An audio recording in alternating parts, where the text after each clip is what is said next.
Good afternoon, everyone, and welcome. My name is Michelle Bruce, and I'm the Fellowship Manager at the Academy of the Social Sciences in Australia.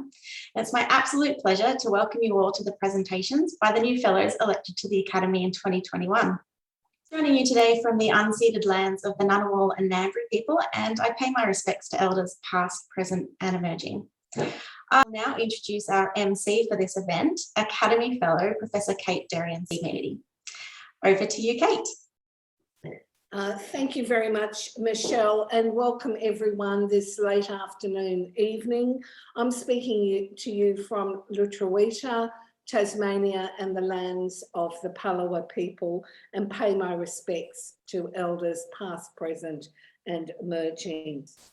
Well, this event really provides the opportunity to welcome the 2021 new Fellows and to recognise their outstanding contributions to the social sciences.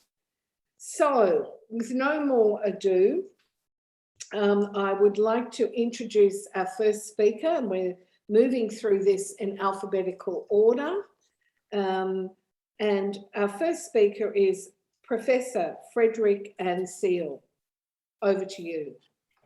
Thank you, Kate. I'm Frederik Anseel. I'm a professor of management at University of New South Wales in Sydney. And although I'm a professor of management, I'm actually trained as a psychologist, and I look at management practices from a psychological lens. And I know that management practices do not always have the best reputation for social scientists, and often I think that is a bit deserved, because a lot of things are not evidence-based or basically are not very effective. And I want to talk today about one of those practices that I'm doing research on, have done for 15 years, and probably will be doing so in the future. And it's about something that we all hate. It is the yearly performance reviews, right? You hate giving feedback, and you hate receiving feedback during those tense conversations. And so basically in psychology and management, we've been doing research on this for more than 100 years now, and we still do not understand when and why people learn from feedback. So different meta-analysis, one conducted by me and my team, basically shows that there's not really any sort of effect on learning and on performance by giving people feedback or seeking feedback. It does not depend on the sign of feedback. It does not depend on how you give it. And so the question is, when does feedback lead to learning and performance? Do we know anything about it? And basically, there's one sort of principle that works. We know that, and it's reflection. People need to sit down and write and deeply process the feedback. But the problem is, what we find, people hate doing that. People hate thinking about feedback. There's a clever study that basically shows, an experiment with students, that students prefer a mild electric shock over just sitting there and thinking about their feedback. So currently we're trying to devise new strategies to help people basically reflect and learn from feedback. And one of those is, what if people talk to others in a systematic way and analyze the feedback they received? We call it sharing of feedback. And it is new, nobody has studied it. And it's very interesting, because have you ever considered what happens if you give somebody feedback, what they do with it?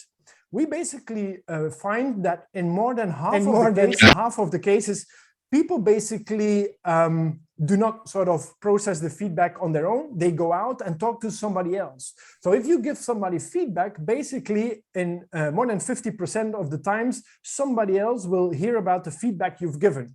And that provides a unique opportunity to learn more about how people can reflect and help each other processing of feedback. I'll stop it here and give it back to you, Kate. Thank you very much. And I will bear that in mind as I give, we have to do those sessions at the end of the year often. Thank you. I'd now like to introduce Associate Professor Wayan Arka. Thank you, Kate. I'm a linguist working at the Australian National University, specializing in the Austronesian and Papuan languages of Indonesia. I'm speaking from Ngunnawal country. Our regional neighbor here, Indonesia, is home to 700 languages. So Next to our doorstep, we have a living laboratory for research in social dynamics of language. I am a theoretical linguist. I've been interested in the nature of the system of these Indonesian languages. I've been working towards a common theoretical framework for language documentation. And a large part of that has been facilitated by interdisciplinary approaches in documentary linguistics. So at the center of my language documentations are local speech communities, which provides me an opportunity to have deep engagement and impact with these communities, especially with the minority groups. I've been working with them, developing local language resources to help with the local literacy, working with the governments, and also doing capacity building to train younger generations to continue linguistic research into the future. Naturally, my research focus in linguistics extends to research on Indonesian society, which comprises of thousands of ethnic groups. This raises interesting questions and complex questions in the interconnection between language and society. For example, in the role of language in power, social inequality for minority groups, ideology, and identity. I'm very grateful and humbled to have been elected by the Academy, and it gives me deep personal satisfactions to know that as an Indonesian, a native Indonesian, I can give it something back to the community, while at the same time strengthening Australia's networks in the region, working with institutions in Indonesia, NGOs, local communities, given the strategic significance of Indonesia to Australia in the current context of Asia and the Pacific century. Thank you. Thank you very much. Our next speaker is Professor Bernard Balleine. Hi, yes. Well, I'm a basic scientist with a focus on neuroscience in the School of Psychology at the University of New South Wales.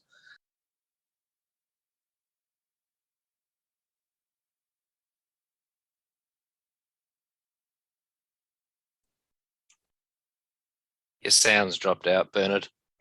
Yeah. Oh, Start again. sorry about that. Yes, it seems that I'm going through the computer and it might not be going so well. Anyway, I'll try again. Sorry. I'm just mentioning that I'm focused in neuroscience in the School of Psychology at the University of New South Wales, and within the neuroscience field, my interest is in decision neuroscience, which means to say the study of the neural bases of decision making. And the question is, I suppose, what does decision making mean in this context? Because it's really a complex capacity through which we choose between distinct courses of action. But, you know, that means could be anything, right? People often think of it as a cognitive capacity or an emotional, an economic process. But in fact, it really reflects the moment-to-moment integration of cognitive and emotional processes. And, you know, it's the knowledge about what the consequences of our actions are with the value of those consequences. And that integrative process is the sort of unique focus of decision-making studies and of decision neuroscience in particular. So as a field, you'd think that obviously in the brain, you'd be looking for structures that are involved in integrating cognition and emotion. And you'd think that would be straightforward, but actually it's been a slow and difficult process, taken a long time to get through the mysteries of these integration through neural systems. Our research has begun to establish that this integrative process is encoded within a specific circuit that links prefrontal cortex, which is usually thought of as a cognitive structure, with a network of structures called the basal ganglia, linked with an area called the caudate nucleus. Now, historically, the basal ganglia have been thought of as motor structures, but we and many others have started to illuminate its role as an organ of emotion. that functions to link values to actions. And that's been a growing area of interest in neuroscience as a whole. It's an obviously important circuit to normal function because dysfunction in this circuit is perhaps the most proximal cause of psychopathology in neurological disorders, in psychiatric conditions of various kinds. You may obviously be aware of some dementias like Parkinson's disease, dementia, which depending on this circuit, it's really influences damage. Is it really influenced by brain damage, head injury, and stroke, and in various addictions, and disappointingly also in normal aging. We've been working on this for 20 years in model systems, and largely rats and mice, and for the last 10 years in humans. And the other disappointing factor, I suppose, is that just how little difference there is in our decision-making capacity compared to our mammalian cousins. But in any case, that's what's been keeping me busy. So thank you very much. And thank you very much too. And it's a shame we can't ask questions, but hopefully one day we'll be able to all meet in person and do so. I'd now like to introduce Professor Adrian Barnett. Hello, my name is Adrian and I'm a statistician, so I'm here to literally make up the numbers. A lot of people say to me how they don't like statistics. I've even had students say, I'm going to hate this before my first lecture has even started. Not very motivating. Lots of people find probability and statistics difficult to understand and not intuitive, and the famous statistician David Spiegelhalter addressed this when he said, after years of careful research, I've concluded that this is because probability and statistics are difficult to understand and unintuitive. But we can learn. And I want to teach you one way numbers regularly fool people. We need some random numbers. Ideally, we'd use dice, but instead we're going to use your phone number. So write down the last 4 digits of your phone number or store those 4 digits in your head. In this experiment, I want you to imagine that the first 2 digits you've written down are the number of papers you got published last year. So if the 2 digits are 07, then you've got 7 papers. Now I'm going to intervene to change your career. For those of you who did badly, with 40 papers or below, I'm going to tell you some advice to improve your publication count. For those of you with 60 papers or more, you're feeling so haughty that you're going to do the exact opposite of my advice. Those between 40 and 60 can decide whether to take my advice or not. So my advice is this. If you're a man, write out your name in full on any papers, cover letters, etc. If you're a woman, then use your initials and surname. This is an old trick that the statistician Alison Harcourt used to get her groundbreaking work on linear programming published. Now, the number of papers after taking my advice is the last 2 digits of your phone number. A lot of you should find that if you started low, your imaginary career got better, and if you started high, your imaginary career got worse. You can post in the chat, low better, high worse, or low worse, high better, and we should see more of the former 2 than the latter. This phenomenon is called regression to the mean, and it tricks people all the time. It works exactly as described because initially high or low results regress back to the mean the next time we observe them. I bet you've all fell for it. Remember the time you had the most amazing night out at a restaurant? You had a perfect table, the food was delicious, all your jokes got laughs, and if you're an Australian, you got a car park right out the front. So you decide to repeat the experience and are inevitably disappointed. That's regression to the mean. All the things that made the first night so good were a series of chance events that all landed heads, and when you go back, the chances are 1 or more will be tails this time around. It also explains the manager of the month curse in English football. It's also likely that a lot of quack therapists unwittingly use regression to the mean to cure their patients, especially when they take people who are at their most desperate. And as we hopefully saw in our experiment, it could also make me look like a publication guru. So in 3 minutes, I've inoculated you against regression to the mean. If you didn't enjoy this talk, well, come and see my next talk. I'm sure it will be better. If you did enjoy this talk, then let's leave it on that high. Thank you.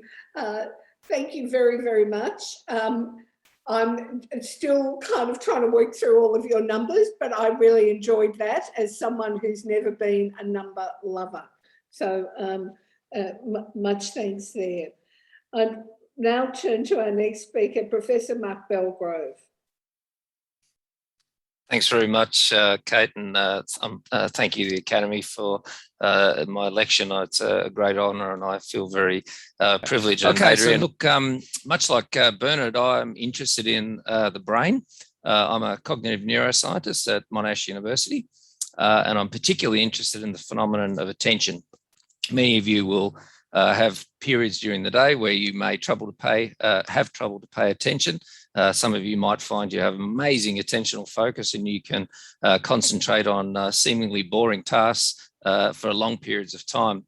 But for many kids particularly, they have a lot of problem with attention. And so the clinical disorder I have worked a lot on for probably the last 15 years of my career is attention deficit hyperactivity disorder, which I'm sure many of you have heard of.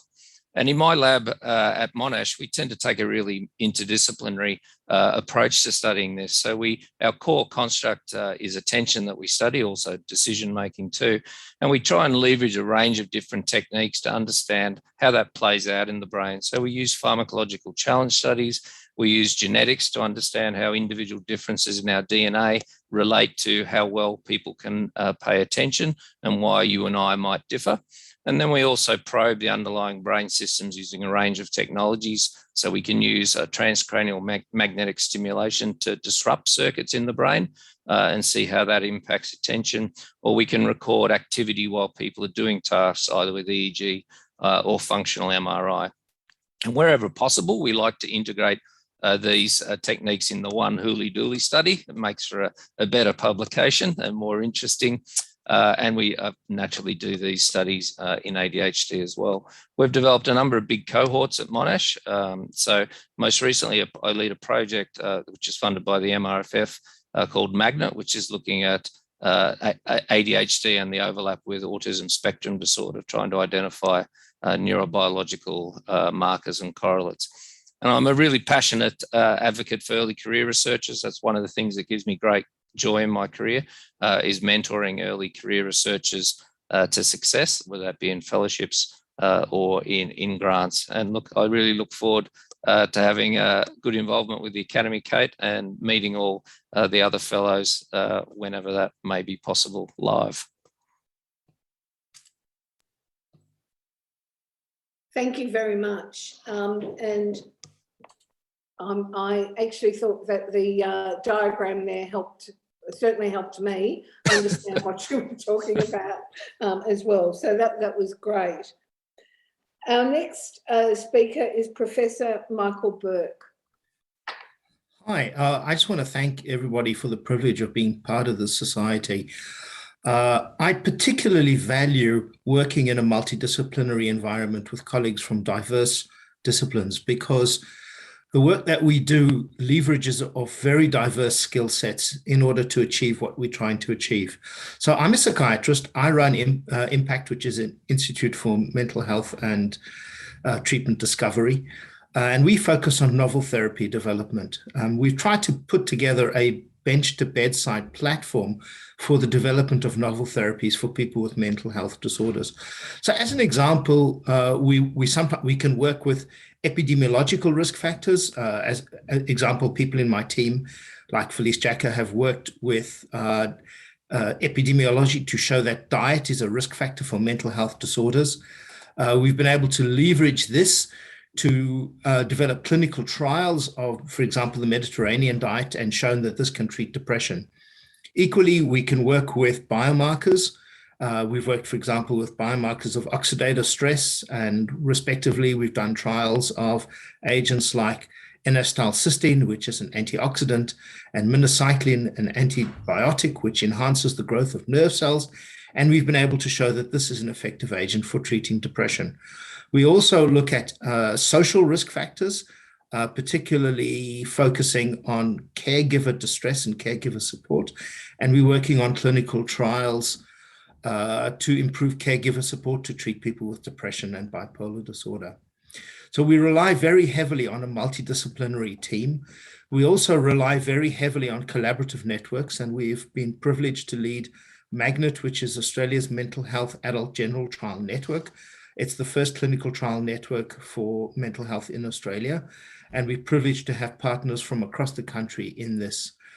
But this endeavor requires a team of very diverse skill sets. And as just to emphasize why I think a society like the ASSA is so important, because there are so many people with so many skill sets, and the solutions to the problems that we're trying to solve are never to be found inside of one silo. And also to emphasize that we very much focus on mentorship. We have grown from close to nothing in a regional area to an institute that now has 6 highly cited scientists. And it's truly a privilege to be able to work in an environment where your work is your hobby. Thank you. And thank you. And I think for so many of us, your point about work is a hobby and how much, you know, it is something that I think really drives academics in ways that are sometimes difficult to explain to others. So thank you. Our next speaker is Professor Heather Booth. Thank you, Kate. And let me say how delighted I am to become a fellow of the association. I am a demographer with wide substantive experience based at the Australian National University. Essentially, I have had 2 academic careers interrupted by about a decade delivering technical assistance in demography in the Pacific Islands. In my second academic career at ANU, I have focused on mortality and ageing. A large part of my research concerns the future of mortality, or, to be more positive, the future of survival and longevity, and how to forecast it. With others, I have developed improved statistical methods for mortality forecasting and pioneered the systematic and detailed comparative analysis of methods so as to understand where, why, and how greater accuracy can be achieved. This research has practical applications in actuarial work such as life insurance and pension planning, and informs theory about the limits to the human lifespan. It also informs the production of population projections and the projected course of population aging. These are indispensable in planning for the future of health and many other services, and in planning for the future care of the elderly. I also conduct research on the lives of older people, in particular the influence of social networks on health and well-being. The social and demographic context in which we live and the social connections we maintain influence our health and well-being. For example, my research on homophily in the friendship networks of older Australians shows that having friends similar to oneself has, overall, a positive influence on health. However, as with most social research, this effect is nuanced and not all is positive. For example, having a low level of education and a network of similar friends results in poor health, especially among males. Males are also particularly susceptible to the health consequences of being dissatisfied with their standard of living, especially when their friends are not in the same financial category. All of this research helps to shed new light on sex differences in mortality, which on the whole are poorly understood. I have several ideas I wish to pursue in these areas and continue to plan my research for the foreseeable future as Professor Emerita. And thank you very, very much for sharing those very interesting statistics. Friendship, aging, all important as I was going to say, as most of us grow older. But these are really important, pressing questions. Our next speaker and new fellow is Professor Andrew Burton-Jones. Thank you so much. I'm really thrilled to be a member and a fellow with you. I wanted to start by referring to the symposium that is just being held on the social future of Australia. And I'm a scholar of information systems. And one way in which I think and hope I can contribute over time is thinking about the socio-technical future of Australia. Because as an information systems scholar, I think of information systems as not just social, not just technical, but socio-technical. And these information systems are becoming increasingly important in our lives, and we need to be able to inform policy and business and individuals about them. And when you think about how pervasive they are, they're amazing. When we wake up, we conduct our work and life through them, with them all day, every day. Our businesses run with them. We see good systems, bad systems, pernicious systems. Once we go to sleep, these systems keep running our lives, keep running businesses and industries and so on. Try to escape information systems and you would find it very hard. But as a scholar, try to define information systems and you would find that hard too. In fact, I've tried to do that, and it reminds me of that quote that I set out to achieve great things, but fortunately laughter intervened.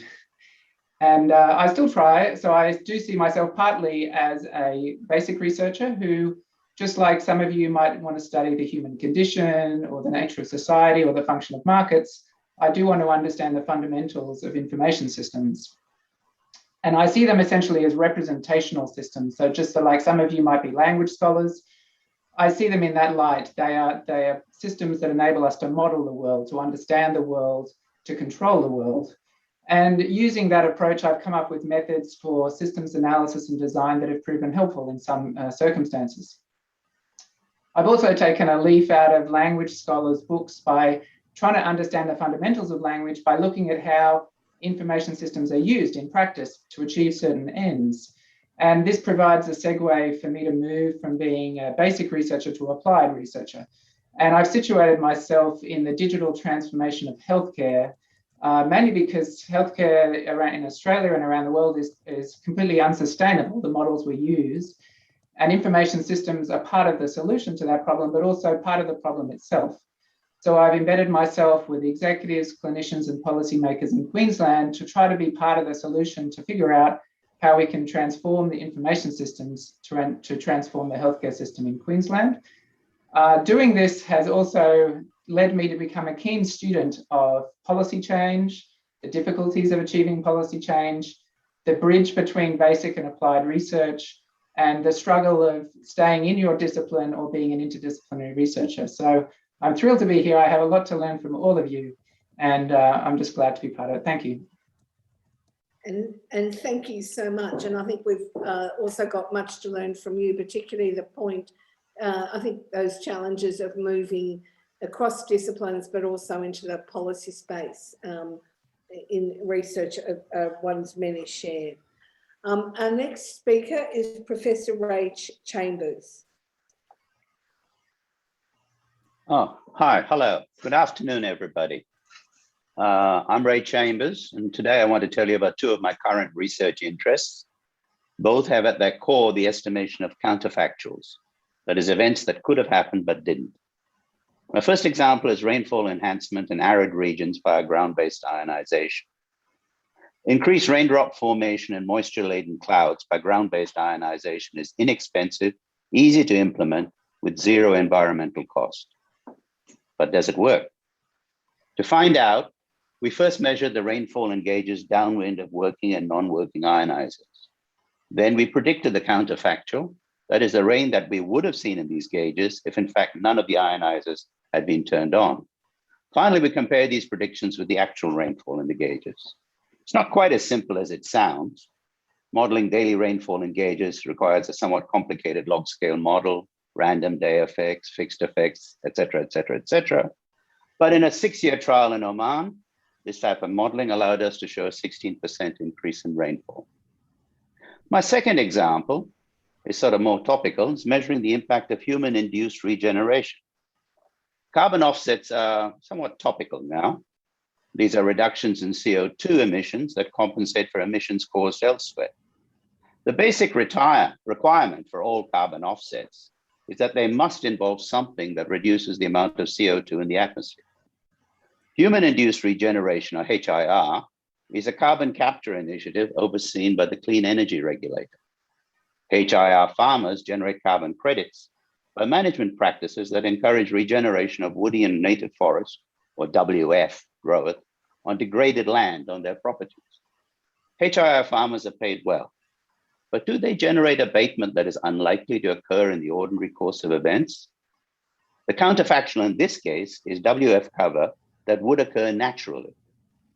So here we first fitted a mixed model with spatiotemporal effects to satellite data on WF cover for HIR FAHMS before program entry. We then used the same model to predict the counterfactual, that is WF cover after program entry. Finally, we modeled the difference between the actual WF cover and the counterfactual WF cover as a function of time in the program. This allowed us to show that HIR FAHMS have generated significant additional WF cover. 13% in New South Wales, 6% in Queensland, both relative to average WF cover before program entry. So there's a takeaway. Predicting counterfactuals can be useful and fun. Thank you. Thank you very much. I'd now like to move on to our next speaker, who's fellow historian with me, and I've known Professor Catharine Coleborne for many years and admired her work. So it's a delight to introduce her. Thank you so much, Kate. What a lovely, warm welcome. It's really an honour to be part of the Academy, and I wanted to acknowledge the Awabakal and Worimi peoples here in Newcastle. So I'm a historian, as Kate mentioned, and during my career, I've been consistent in creating new knowledge in my field of the histories of mental health and institutions, including advancing fresh ideas about approaches to the study of mental breakdown in the past and in the present. And most recently, I've sought to provoke some different conversations about institutional care, psychiatric treatments and diagnoses, and about what it means to be mad, taking a cue from the new MAD studies. To do this work, I've engaged with multidisciplinary frameworks, including social science methodologies and the connections between these. And these include sociological interpretations of medicine, institutions, mental health, and the production of meanings around illness, and also extend to social and cultural geography, social psychology, and the use of demographic and epidemiological data in historical context, and also the way we might use categories of analysis such as gender and class and age, sexuality and ethnicity, and how these intersect. So it's social history, the stuff of social history. Beginning with my doctoral research, though, I've had an enduring interest in diagnosis, including ideas about how mental breakdown circulates in family settings and becomes part of formal medical language. And this is an area of my historical research that's made a particular impact on the field. And that's through scholarship around interactions between patients, families, and medical cultures of institutions, often expressed in informal or lay diagnoses, as well as through families interceding on behalf of loved ones. I think these have been really important to historical understandings of mental health over time. I've mostly focused on 19th century institutional populations, and I've worked across the areas of histories of law and migration and mobility, but I'm also really interested in current preoccupations in mental health. And I've been drawn into contemporary projects such as museum representations, collections, exhibitions, but also examining lived experiences of madness in critical disabilities studies. And I've led collaborative community history projects about mental health. So once again, it's a real honour to be part of the Academy. I look forward to working with everybody and collaborating. Thank you. And thank you very much, Kathy. Thank you. For our next speaker, we've actually got a pre-recorded video, and I'd like to introduce Professor Susan Danby and go to the video. Hello, it's such a great honour to be invited to the Academy of the Social Sciences and to join new fellow members today. I'm speaking on Yagara and Turrbal lands and pay my respects to elders, customs, laws, and creation spirits. Today, I share 3 pivotal moments of my life that tells a little bit about what drives my research. The first is of being an educator and teacher, beginning with my own first experience of being a student. My school days began in remote northwest Queensland, where I had correspondence lessons arriving via truck and School of the Air. This experience has driven me to value children's rights to an equitable education and access to knowledge. As a teacher, I've taught in Australia and in the USA, where it became evident that some children have much less access to knowledge than others. I believe that every child has a right to great education. Every child has a right to play and learn in ways that connect with them, and the right to access to knowledge. The second happened during my PhD. When video recording boys in the block area of a preschool classroom, their interactions appeared chaotic. They talked over each other. They didn't wait until one had finished until the other started. And yet, these interactions were not chaotic, but rather ordered and systematic. The boys recycled what they had just said, so their entire message was heard. It's easy to think that children talking over each other was because they hadn't learned to take turns at talk. It was exciting to empirically show the preciseness of children's turns of talk in how they gained the floor and then retained the floor for their full message to be heard. These findings helped introduce to the field of early childhood education the sociological understandings of the social competence of children. As well as studying children's interactions in classrooms, I've studied interactions in homes, in clinical settings, and on a national children's helpline. The third happened when talking with parents and educators about children's use of digital technologies. They were concerned about how much time children spent on their screens and how to incorporate digital technology learning. They were unsure of where to turn to for guidance. This led to me leading the establishment of the Australian Research Council Centre of Excellence for the Digital Child. This multidisciplinary centre is to support children to be healthy, educated, and connected in a digital world, to address the real risks and opportunities and potentials of digital technologies for young children, to actively shape their positive futures. I look forward to contributing to the work of the Academy, and thank you again for this wonderful opportunity.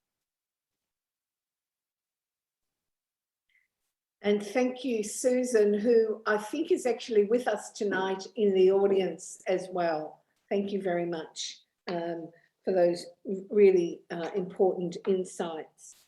Our next speaker is also coming to us via a pre-recording.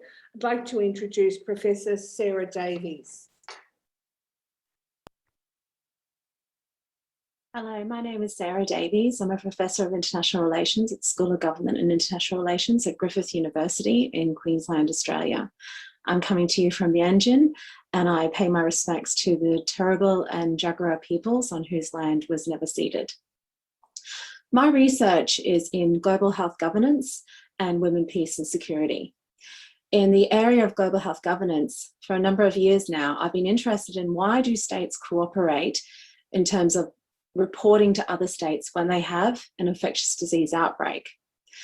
In the area of women, peace and security, I've also been interested in the idea of cooperation there around reporting conflict-related sexual violence and armed conflict.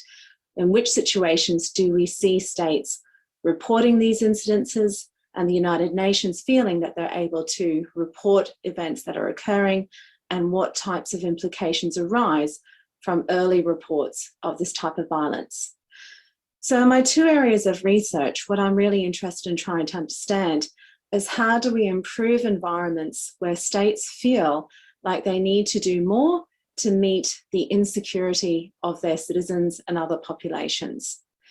So when there are infectious disease outbreaks, such as the COVID-19 pandemic, but a lot of other health emergencies that were happening around the world before COVID-19, when do states feel compelled to report what is occurring to the World Health Organization and to their neighboring states in order to make sure that other states are prepared and able to respond effectively to the likelihood that that infectious disease, if it's an infectious disease in that instance, will go into their borders? How can we make sure that states are feeling like they can report these outbreaks without fear of repercussions, such as economic sanctions or barriers to trade and travel that may occur when they report an outbreak?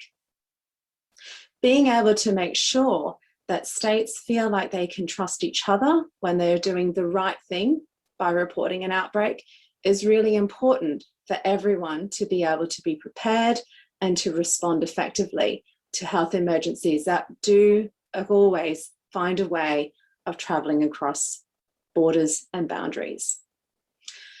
In the wake of COVID-19, it's quite tempting to argue that the lessons that we've learnt from this outbreak is that states will revert to type and always seek to protect themselves at the expense of others.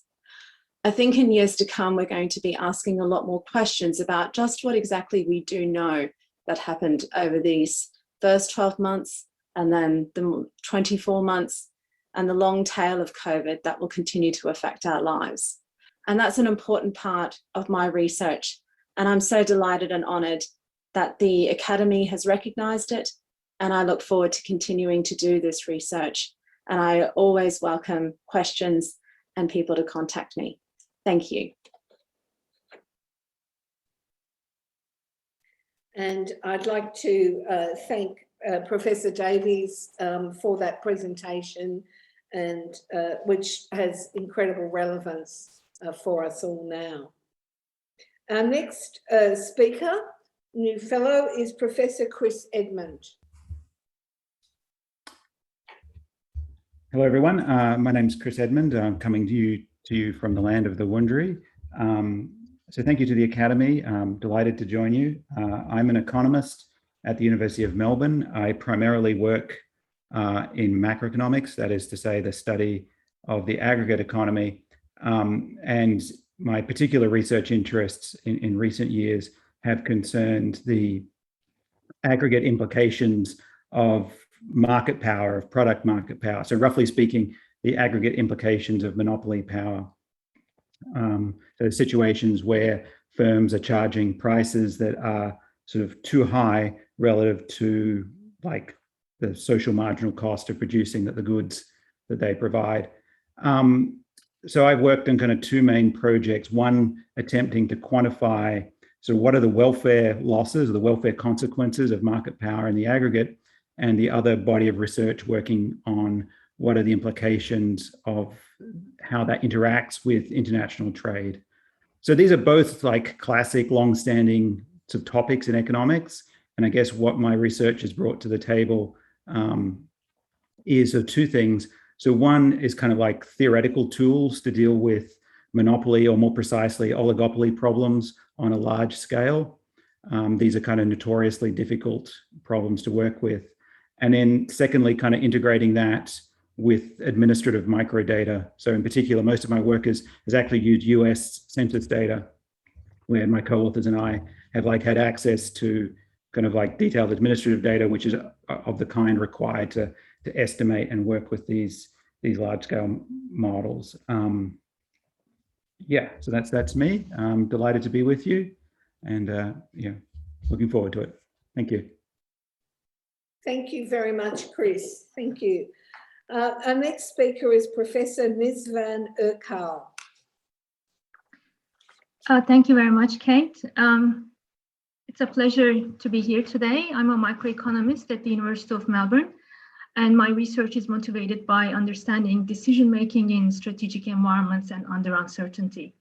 This involves understanding how our decisions are shaped by the incentives provided to us within the social setting and the institutional setup that we operate in. In my research, I rely on game theoretical modeling and economic experiments as methodologies.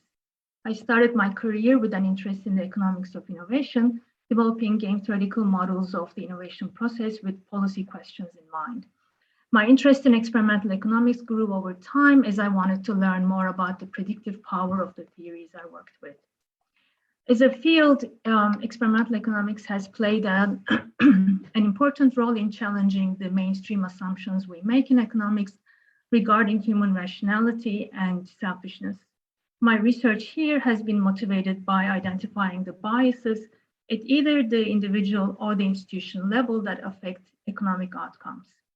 At the individual level, in most of the decisions we make in life, we have to form beliefs about uncertain events.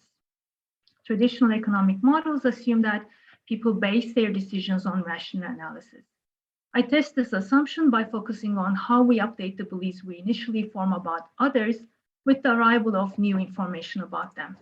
Using experimental methodology makes a lot of sense in this case because as researchers, we have much more control over the information the decision makers have at their, that's available to the decision makers.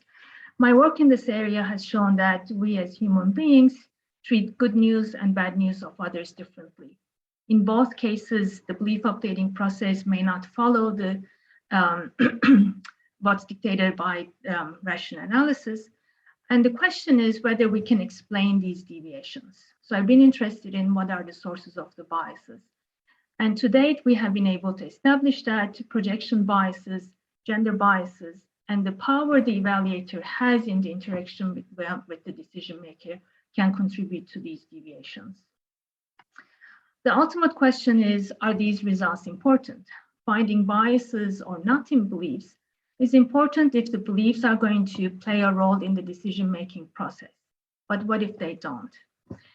Interestingly, what we establish here is that beliefs formed by evaluators may sometimes play no role at all in the decisions they make about others.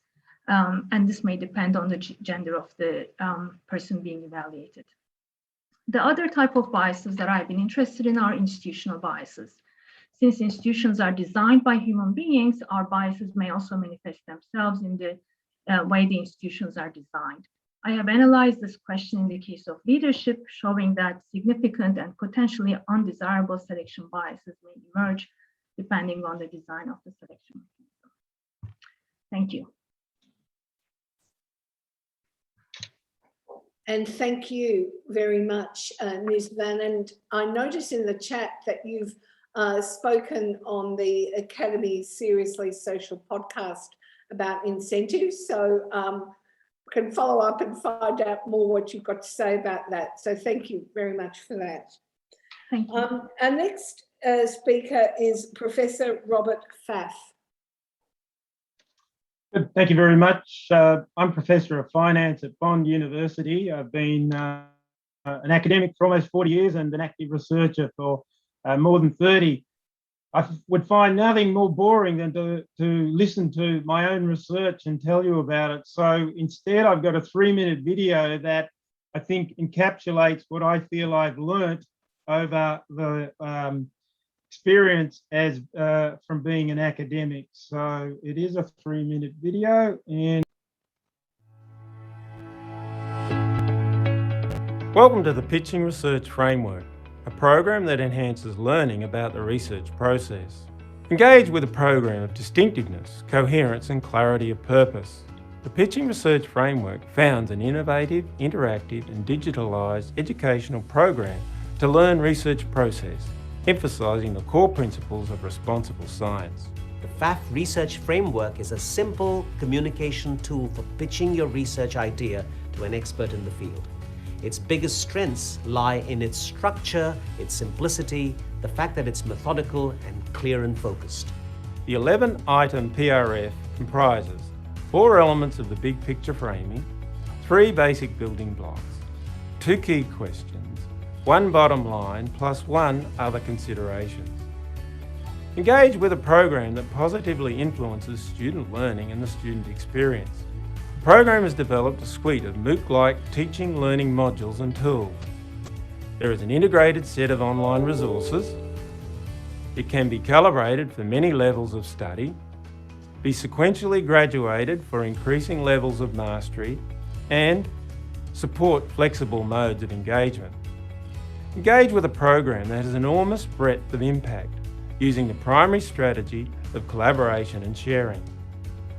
There has been an extensive engagement impact across all continents, in Australasia, in Europe, in Asia, in Africa, in South America, and in North America. Indeed, the phenomenal global reach of the program is demonstrated by a central contemporary website, pitchingresearch.com, a dedicated separate grants and competitions portal with 2,800 plus registered users across 50 countries, delivery of 300 plus pitching research workshops across 50 plus countries and 37 Australian universities. Engage with a program embracing equity and diversity. Everyone is welcome. Reflected by significant international adoption of the pitching research framework by university academic programs, conferences, and colloquiums. Most notably, we have Inspires, a membership-based global network to create, enhance, and leverage extensive collaborative educational partnerships, thereby accelerating high-quality research student learning opportunities. As a seasoned professor at Massey University once told me, initially I saw the PRF tool as a complicated way of doing something that is simple. Then he quickly followed up with, but now I see it as a simple way of doing something that is complicated.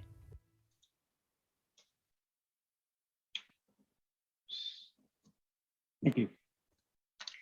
And thank you for sharing the video about the tool. Very, very interesting. We can all go and have a further look at that. Our final speaker before we have our break is Professor Michael Farrell. Hello, and thank you very much. I'm very privileged to be part of this academy.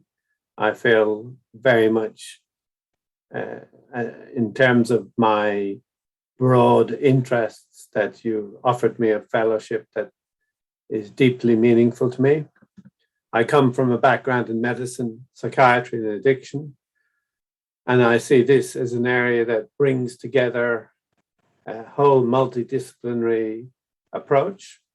I grew up in Ireland, worked in London for 30 years in the Institute of Psychiatry in King's College London, and I've been director of the National Drug and Alcohol Research Centre in the University of New South Wales for over 10 years, with one of my roles being to bring together brain sciences, addictions, mental health, aging, and this whole issue of looking and bringing different disciplines together remains a huge challenge. If I look at my own background, my early work on harm reduction and the paradigmatic change of us beginning to understand consumer voices and actually looking at the addiction world from the point of view of the people who really experience it has been absolutely critical, and we are still at a very early stage. And while there are many aspects and challenges in the drug and alcohol field in Australia, we have made some good responses.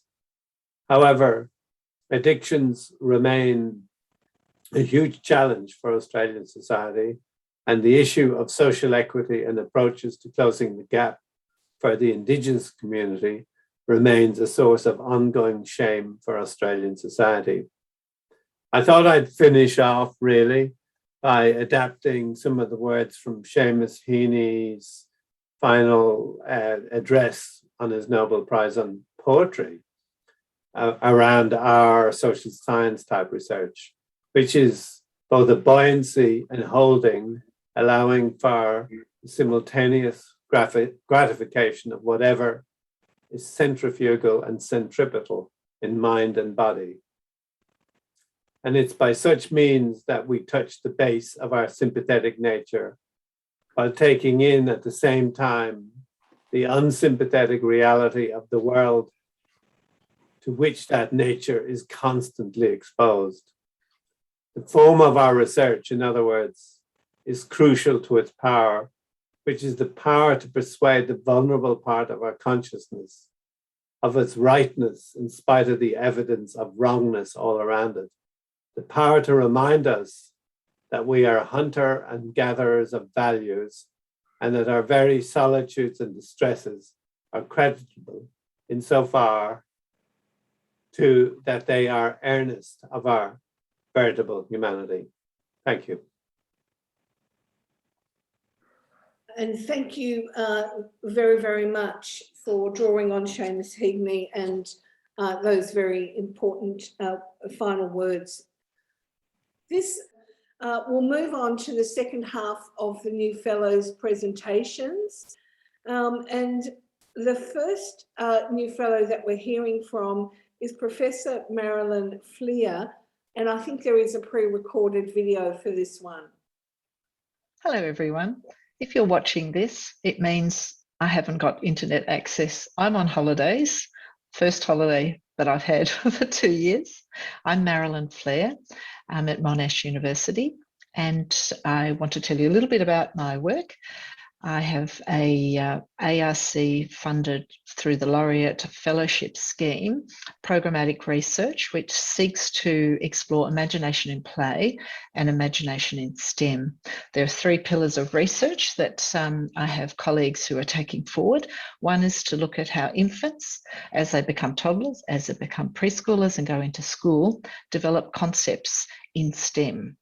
The second pillar is associated with families and how families create the pedagogical conditions to support the conversations around STEM at home and in the community. And the third pillar that I'm taking forward is in relation to early childhood teachers across Australia. So we're following 3,000 early childhood teachers as they build understandings around the teaching of STEM in play-based settings.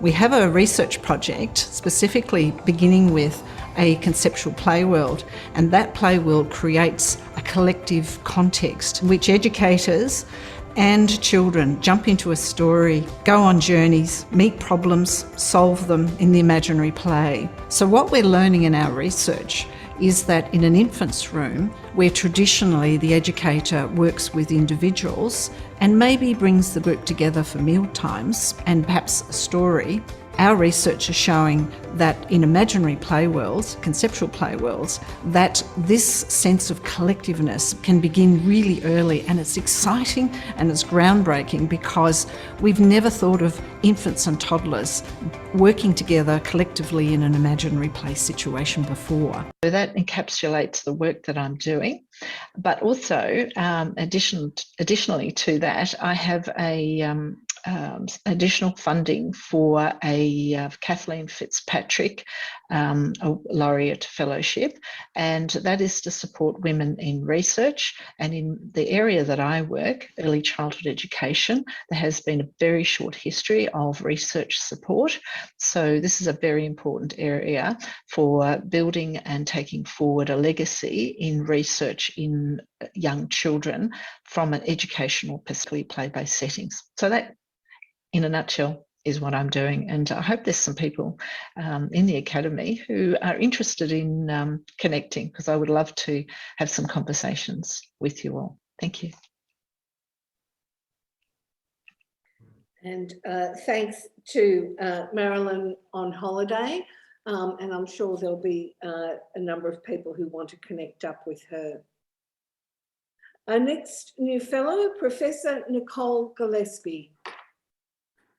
Hello everyone. I'm delighted to join the Academy and really look forward to working with you. So I'm a Professor of Management at the University of Queensland, trained in Organisational Psychology, and I hold the KPMG Chair in Organisational Trust and co-lead an interdisciplinary group working on trust, ethics and governance. So my research over the past 20 years has focused on trust in organisations, in particular understanding how trust can be built, preserved and repaired in challenging contexts, such as after trust violations, in emerging technologies, during disruption and in cross-cultural relations. So my passion for this research stems not only from the evidence of the enabling power and benefits of trust, but also from deep understanding of the negative impact that trust breaches can have on people, organisations and society. And we've witnessed this through the many Royal Commissions here in Australia. So I strive to contribute both to advancing scholarly knowledge, but also to practice and policy. And I'll share a few highlights of 2 programs of research that I'm currently leading. The first is on understanding stakeholder trust in organisations and trust repair. So trust is often assumed to be intangible and hence not able to be managed, but our research debunked this myth and identified a range of organisational and leadership capabilities and practices that engender trust and support trustworthy conduct. So this work has highlighted that organisational trust failures are typically predictable and preventable, and that leaders can take a holistic and proactive approach to designing trustworthy organisations. So to support the translation of this work, I'm currently working on validating a toolkit that assesses the maturity of organisational practices for supporting stakeholder trust. Now, our research on trust repair has identified the practices and psychological mechanisms that help to restore stakeholder trust after a breach. And this work has been applied in a series of high-profile case studies and led to a commission report for the Institute of Business Ethics in the UK. And most recently, we published research examining how organisations can preserve employee trust during disruption, which is quite pertinent given the current pandemic. Now, second program of research examines trust in technology-enabled services and emerging tech. So our work through the Centre of Research Excellence in Telehealth identified practices influencing clinician and patient trust and adoption in virtual health services. And with our industry partners, we're really pleased to see that this research facilitated the adoption of telehealth, enabling greater equity and ease of access to healthcare. And currently, our focus is on trust in artificial intelligence, a technology that has immense benefits, but also poses significant trust challenges. So I'm leading a global project examining community trust and attitudes towards AI systems and expectations around their governance and management. And our findings were recently cited in the Government's AI Action Plan and the Human Rights Commission's report. And another current focus is on examining how organisations can deploy AI in a trustworthy way that engenders stakeholder trust. I think my time's up, so thank you very much. Thank you for that very interesting overview about trust. Look, our next speaker, Professor Boyd Hunter. Thanks. I'm a Labor economist who's worked mostly in social policy for more than 30 years, mostly at the Centre for Aboriginal Economic Policy Research at the ANU. And I'm talking on the lands of the Ngunnawal people, and beautiful Black Mountain or Gallambri is on my left-hand side. And I want to particularly celebrate and acknowledge any Indigenous people brave enough to be working in social sciences today. In my time, I've become aware of a deep suspicion amongst other social scientists of economics. And to be honest, I share some of those suspicions in that economics doesn't deal well with culture or history. So I'm going to talk a bit about history today, because one of the highlights of my career was when Simon Veal and Glenn Withers asked me to contribute to the economic history, the Cambridge Economic History of Australia, by analysing Noel Butland's book, The Economics of the Dreamtime. It was particularly challenging, that exercise, because Noel Butland had died before that was published, and some of the chapters were very sketchy outlines rather than well-developed arguments. But his main contribution was to introduce a wealth of anthropological and archaeological evidence to economic analysis. And his innovation was to backcast colonial estimates of the population to model catastrophic effects of pandemics, resource loss associated with destruction of customary practices, and widespread massacres. Now, when I tried to replicate Butland's estimates, I did that, I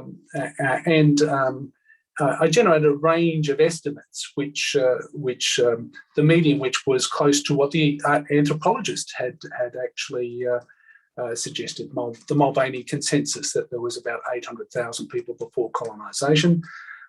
But crucially, those assumptions were driven by disease, rates of infection, mortality, morbidity, dispossession, and massacres. And so his main achievement is to demonstrate and to allow us to systematically analyse changes in historical assumptions. Now, if Butland was guilty of anything, it was overreach in his excessive reliance on colonial sources and failing to take into account Indigenous perspectives. So it's a matter of considerable regret to me in my career that I've been unsuccessful in finding an Indigenous student to actually provide that voice. But I have supervised a lot of Indigenous students over time, and none of them have had a conventional route to academic studies. I've had mechanics, boilermakers, and various careers, I can honestly say it's been the highlight of my career in actually dealing with students, and the current one, Craig Leon, is looking at unconscious bias in the APS, and yes. And anyway, I would commend the experience to all of you, to actually engage with Indigenous students, because it can be a rewarding experience. Now, Butlin made a substantial step to creating an Indigenous or Australian economic history that acknowledges Indigenous people, but we will never have a truly Australian economic history until Indigenous Australians are involved in the writing and analysis of that history. And even if you can't find students, you can always collaborate with Indigenous scholars and the Indigenous community in general to introduce Indigenous perspectives into your own particular brand of social science. Thank you. And thank you very much, Boyd. That was great advice. It's a great pleasure to introduce our next new fellow, Professor Andrew Jakubowicz. Hi, Kate, and hi, everybody. I'm 50 years a sociologist. The COVID-19 pandemic brought forth to my front of mind, really, for me, the reason why I became a sociologist. It started in April 2020. For days, I'd watched the Ruby Princess cruise ship bobbing off the coast of Coogee, where I live in Sydney, and I painted a picture of it. Early reports from New York were that people of colour were succumbing to the disease more directly and more quickly and more dramatically than white folks. So race was clearly a proxy for class, and class underpinned the vulnerabilities of a racially encoded society. I wondered how the pandemic was going to play out in Australia, touted by our leaders as the most successful multicultural society in the world. What would the lockdown mean for culturally diverse communities across the country? Australia might be different, but if it was, how was it and why was it? I started to look for patterns and data which might help me find some of the answers that I was seeking. At the time, I thought that the health system in Australia had long embedded the data and the information needs of multicultural Australia, but apparently not. The multifarious testing regimes that soon sprung up all around the country did not collect any ethnic data. So from the outset, we didn't know what the virus was doing in ethnic communities. We didn't know who was being tested, we didn't know who was being missing testing, and we had no idea what would be the most strategic languages we needed in order to get information to people. I wrote to Minister Hunt's office to ask for cultural and linguistic diversity data. The response was that the data was not available. Why? Because all jurisdictions had to agree to mandate this data and its collection, and none had asked for it in over 20 years. So you get the picture. As it turned out, the National Health and Medical Research Council committee had advised the government in mid-2020 that core needs and data experiences should be identified, but they didn't provide the government with any advice on how this might be done. Why? Well, I'm told that the government didn't want to hear that advice. So around that time, I joined with a network of people advocating how critically important the information was to reduce the impact of the pandemic on multicultural communities. Getting information turned out to be like squeezing blood from a stone. It would take over a year to make significant headway. By then, there'd been hundreds of deaths and thousands of hospitalisations. Hardest hit were the multicultural communities of Sydney and Melbourne.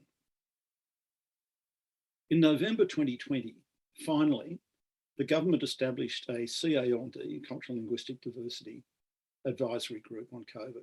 This group made the collection of core data an imperative. A team of data scientists has now pulled some of that data out. Having seen the data, many of those who previously had denied its value have understood how critical it is.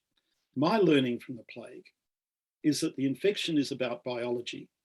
The plague is about social science. If you're not counted, you don't count. That's Sociology 101. And thank you very much for that, Andrew. Our next new fellow I'd like to introduce is Mr. David Kalisch. Thanks very much, Kate. I'm speaking to you today from Ngunnawal land, and I'd like to share some of my diverse research interests, largely drawing on my economics background and government experience. Firstly, I have some experience creating and using evidence to design public policy. This has been primarily in areas of employment policy, retirement incomes, welfare reform, family services, and health policy. I've contributed to international policy understandings and drawn much from the policy experience of other countries, and noted that organisations such as the OECD and United Nations assist with disseminating and encouraging international best practice. Quality, independent evaluations of government programs and services are critical to improve the effectiveness of policies and services. There are, unfortunately, many areas of public policy where evidence is scarce, or worse, where it is not valued. But I would note that our federation provides the opportunity to test the effectiveness of diverse strategies responding to major social and economic issues, and that's an area where we can exploit more in the future. Secondly, I want to highlight the importance of trusted, transparent official statistics. As previous Australian statistician, I've been involved in substantive improvements to our labour market data, including the labour force survey and introduction of the new labour account, improvements to our price information, population estimates, and social statistics. The ABS and the Australian Institute of Health and Welfare both produce reliable information that is now more readily available to researchers, recognising that this is still a work in progress. This trusted information and its robust analysis provides a rich understanding of changes to our society, economy, and environment, far beyond the superficial top-line data that often gets reported in our media or in the Parliament. And I would also note that improving community understanding of key economic, social, and environmental developments in turn supports our democracy. We now have increased capacity to combine very large data sets, making better use of existing data. Data integration can deliver new insights about the economy and society, and the 5 Safes framework facilitates broader expert use while keeping sensitive personal and commercial information secure. Finally, I have a keen interest in how organisations operate and how they respond to the array of contemporary challenges. My experience is that improving organisational performance is more likely with a comprehensive, structured approach, including an understanding of the operating environment, sound strategy, effective governance, building workforce capability and culture, and fit-for-purpose organisational infrastructure. When all of these dimensions are progressed and in alignment, organisations can markedly improve their productivity. As a concluding remark, I'm looking forward to contributing to future academy activities, collaborating with some of our nation's foremost researchers. Thank you. And thank you very much, David. I'll move on to Professor David Kinley. Thanks very much, Kate. Hello, everyone. I'm a professor of human rights law at Sydney University. Some many years ago, I produced a very modest little book on human rights. And Peter Thompson of Radio National was kind enough to invite me onto his program to discuss it. And his first question to me floored me. I hadn't expected it. He said, "So what got you into human rights?" And so I instinctively started to talk about my upbringing in Belfast during the worst years of the Troubles in the 1970s. The violence and the injustice was obvious on everyone's screens, but also just on the streets as a young teenager. And I told him the story that I can remember once walking in the streets with a friend of mine, and we were bailed up by a local thug, O'Neill, and thug grabbed Jason first and put him up against the wall and asked him his name. Now, in Northern Ireland, normally the name would give you clear evidence as to which side you were on. When Jason gave him his name, however, it didn't enlighten thug O'Neill anything. So he decided a more direct route, and he said, "Okay, what religion are you?" And Jason replied, "Well, I'm Jewish." Now, this really did floor our friend, and thug had a few moments of reflection, and then a light bulb moment occurred, and he said, "Yeah, but are you a Catholic Jew or a Protestant Jew?" Now, at that point, I think for me, even if I didn't realize it, my journey into human rights began. And this enlivened my conversation with Peter, and off we went to swap stories on wry observations on the human condition, including my very first experience in Australia when I was bailed up by a senator who told me that I shouldn't be here in Australia studying human rights. I was doing a PhD at Cambridge at the time in human rights. Why? Because, well, Australia had no human rights problems, and where I needed really to be was the PRC or Iran, she helpfully added. Anyhow, I never got round to talking about the book to Peter, which itself was an interesting lesson in media. Go for the stories rather than the details of a rather boring and dry legal treatise on human rights. But more importantly, and for really much longer in my academic existence, it taught me the importance of stories, of storytelling. That an effective story that is meaningful, memorable, even entertaining, to get across a very serious message, which of course is what human rights is about, is indeed a very useful tool, in fact, essential tool, not only in your teaching, but also in your writing. And if there's been one lesson that has been abiding with me in my career since those 30 years ago, it has been that. Thank you very much. Thank you, David, for telling us about your own story about coming to human rights. Our next new fellow is Professor Rosemary Sheehan. Thanks very much, Kate, for introducing me. And as Kate has said, I'm Rosemary Sheehan, and I'm now Professor Emerita in Social Work at Monash University, and I'm speaking to you from the land of the Wurundjeri people. And my Zoom background from our Faculty of Medicine, I think, symbolises the intention of my research in trying to repair vulnerable children. What I've set out to do in my research is to develop knowledge about legal decision-making in child welfare issues and identifying child risk and maltreatment and how that intersects with parental capacity and circumstances and children and young people who enter into youth offending and are also in the child protection system. They're especially vulnerable to moving into the adult criminal justice system.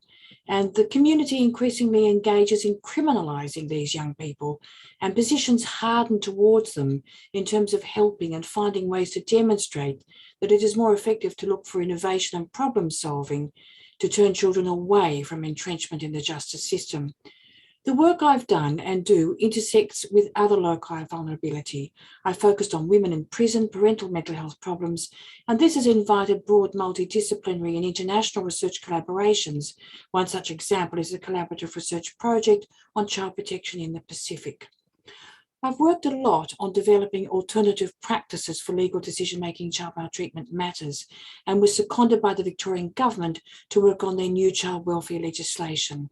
In the Family Court of Australia, I was part of the team which established a specialist child abuse hearings approach called the Magellan List. Currently, my research focus is on raising the age of criminal responsibility from 10 years of age to 13 or 14 years of age, an issue that still is one of great community ambivalence, and working with the ACT government to look at how there can be external assessment of the merit of child protection decisions in a climate of doubt and legal dominance. So overall, what I've done and do is to try and build an international agenda for social work to create new solutions for vulnerable children. And before I finish up, I want to engage or indulge in a little bit of nepotism and acknowledge that my sister Jennifer Sheehan is here tonight. She's from the ANU Research College of Pacific Studies, so it's good to have family here as well. Thank you. And thank you very much, Rosemary, for sharing details of your very important research. And welcome to your sister as well. I think we can say that. Move on to Professor Bronwen Morgan. Good evening, everyone. I'm delighted to join the Academy and honoured to do so. As a socio-legal scholar, I'm Professor of Law at UNSW, and I'm going to regale you with the tale of a water molecule and its tangled relationships with law, regulation, and governance over 21 years.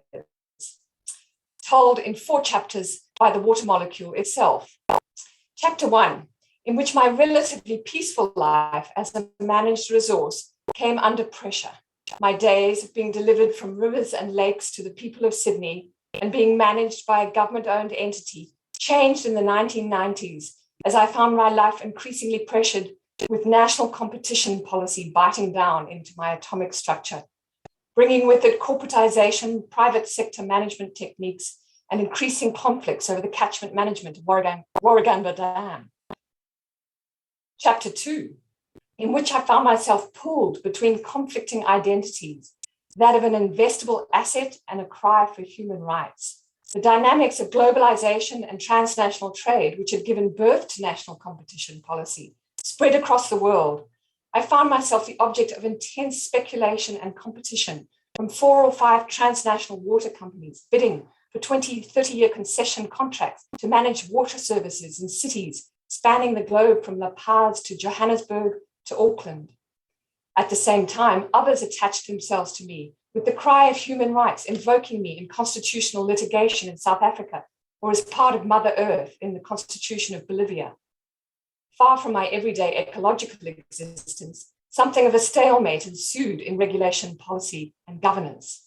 And so to Chapter 3, in which, to escape the paralysis of this stalemate, I crawled into small plastic bottles, exploring a small-scale UK business selling water as a social enterprise, channeling all of the profits to village water projects in India, or the San Francisco municipal government bottling its own tap water to raise awareness and money to push back against privatization in regional California.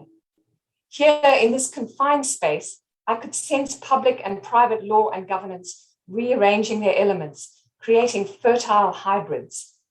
And so to the final Chapter 4, where at last I found my way back to a connection which linked place and environment in an interdependent web with law, regulation, and governance, in cross-sectoral networks reaching well beyond academia, like the New Economy Network of Australia, the Sydney Commons Lab, and Regen Sydney, where I experimented with irrigating the legal foundations of regenerative innovation, one green roof at a time, one pocket urban farm at a time, one ocean pool at a time, in a quest to become the flowing foundation of a regenerative economy. Thank you very much, Bronwen, for your innovative way of telling your research story. And our next new fellow is Professor Natalie Noyne, and it's my great pleasure to introduce her. Thank you, Kate, and I thank the Academy for this honour. The 2 years of the pandemic have made me reflect on turning points in life. One such was the fall of Saigon on 30th April 1975. My father was then South Vietnam's ambassador to Japan. He presented his credentials to Emperor Hirohito in 1974. In March and April 1975, my parents watched in horror events unfolding in South Vietnam as North Vietnam launched a massive offensive against the South. Many of our relatives escaped from South Vietnam in the last few days of the war. My mother's older sister ended up with her family in a refugee camp on the island of Guam. They were then relocated to Illinois in the US. As for my family in Tokyo, my father lost his position and we became stateless and homeless. My parents had only lived in Japan for a year. They'd hardly had time to form close friendships, so it was both astonishing and heartwarming that Japanese friends cared for us, housed and fed us. It is one thing to befriend a diplomatic representative from another country and quite another to offer genuine assistance when that person abruptly becomes a stateless refugee. They organized dinner parties in which they asked their friends to contribute money for my family. My father applied for political asylum in Australia. His name appears on a list of Vietnamese refugees that were approved for entry by Australia's then Foreign Minister, Don Gillespie. This 3-page document is in the National Archives. You can imagine my shock when I saw that Prime Minister Gough Whitlam had written no next to most names. Next to my father's name, however, Whitlam wrote possible. The reason for that was that 2 senior Australian diplomats had cabled Canberra in support of my parents. These were Sir James Plimsoll, then Australian ambassador to the Soviet Union, and KCO Mick Shan, then Australian ambassador to Japan. And that is the reason why my family came here and why I am here today. We traveled by ship from Tokyo to Melbourne. Our cabins had bunk beds, and I remember my grandmother sobbing every night. She never saw my grandfather or her homeland again. Later, she said that losing her country was like losing her mother and father at the same time. Considering this history, it is perhaps not surprising that although I had a literary formation and did a doctorate in the Faculty of Medieval and Modern Languages at Oxford, I naturally gravitated towards history and memory and research on the Vietnamese diaspora and the experiences of refugees. For the support and kindness I have met with in my career, I am truly grateful. Thank you. Thank you very much, Natalie, for sharing that with us. Our next new fellow is Professor Lynn Parker. Thank you, Kate, and my thanks to the members of the Academy for the honour of being elected as a fellow. My name is Lynn Parker, and my research has been as an anthropologist specialising in the societies and cultures of contemporary Indonesia. It began with doctoral fieldwork in eastern Bali in 1980. I went there to study the caste system in Bali, but was waylaid by conditions on the ground. In the village of fieldwork, other changes being wrought in most spheres of life seemed more pressing. Most listeners might assume I'm talking about the development of tourism in Bali, but I'm talking about the changes associated with economic development that were being introduced by the state all over Indonesia, not just in Bali. These ranged from the medicalisation of birth and introduction of modern contraception to green revolution technology in wet rice production, and included the introduction of mass schooling and the marketisation of the rural economy. This apparently rather ad hoc manner is how my anthropological work has proceeded over decades in Indonesia. As a result, I think that one of my most significant contributions has been to identify questions of urgent social importance and to conduct research on them or inspire other people to do that. I have written books and articles on youth in Indonesia and on vulnerable groups such as widows and divorcees. And following the eruption of ethnic and religious violence in Indonesia, on inter-ethnic and inter-religious relations and citizenship education. While this may seem reactive and unplanned, there have been some abiding themes and concerns.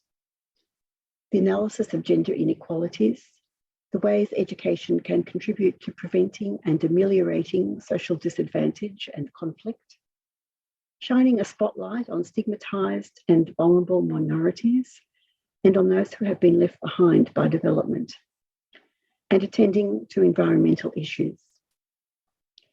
My most recent book was on environmental education, or the lack of it, in Indonesian schools, and on how young people are learning about environmental citizenship.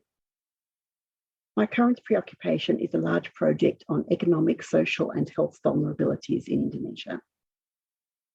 Finally, I want to mention the work I have been doing to develop the research culture in Indonesia. This has involved supervising many Indonesian PhD candidates, as well as mentoring lecturers in Indonesian universities. My own research is usually conducted in the field in teams consisting of junior Indonesian academics, and these partnerships have been very rewarding. Thank you. Thank you, Lynn, very much for your work and describing your work in Indonesia, working with both with academics and students there as well. Professor Martine Powell is our next new fellow. Welcome, Martine. Thank you. My main area of work is child eyewitness testimony, which is very topical given the recent media interest in the case of little Chloe. In this talk, I'm going to answer a question that I commonly get asked: how reliable are child witnesses? In other words, how accurately do children report experiences about sensitive events that involve harm, potential harm against them? Now, I understand where the question comes from. Children's memory and language is still developing, most rapidly until 7 years of age, in which case it starts to plateau out. Language and memory, of course, underpin reporting of events. But irrespective of the age of the child or the nature of the event being recalled, the answer to the question is the same. In fact, it's the same two-word answer that scientists give to any question. It depends. And elaborating on the it depends answer is where I focus most of my research. Eyewitness memory is a complex topic because memory for all humans is reconstructive. Sure, children's developing abilities make them vulnerable to memory errors and misunderstanding, but children, even as young as 4, are capable of giving reliable accounts of their experiences in certain contexts. And in fact, in some contexts, children as a group are less prone to error compared to adults. For example, adults' greater knowledge of the world can create expectations and biases that shape what they attend to and report, filling gaps in their memory with inferences, some of which may be wrong. So what factors do we know impact error in children and adults' accounts of events? Well, to name a few, stress and anxiety at the time of the event or the interview, the amount of time that's passed is a big one, whether the event being recalled was one-off or repeated. But one of the most potent and under-recognised factors is the questions that are asked at the time of the interview. All roads of science lead to the fact that errors are minimised when non-leading and open-ended questions are used. With these questions, individual differences in performance, for example, differences in error between preschoolers and an adult, for example, is vastly reduced. So I come back to the question that started this talk, how reliable are child witnesses? And instead of that question, it would be better if we asked, how reliable is the individual child's statement considering the way that the statement was obtained? Reliability of a child's account has a great deal to do with the abilities of the interviewer, and unfortunately, this fact is not well recognised. And knowing what you should do doesn't mean that you can do it. Learning and maintaining best practice interviewing is another complex area of science in itself. So the take-home message from this talk is that if people recognise the specialisation involved in interviewing children and sought the training that acknowledged that specialisation, children will be best supported in sharing their experiences. For more detail, and I invite you to watch a 3-minute YouTube animation that I developed in collaboration with the Commission for Children and Young People called How to Be a Good Questioner of Children. Thank you very much, Martine. Our next new fellow tonight is Associate Professor Kalpana Ram. Welcome. Thank you so much, and my thanks to the Academy for this honour.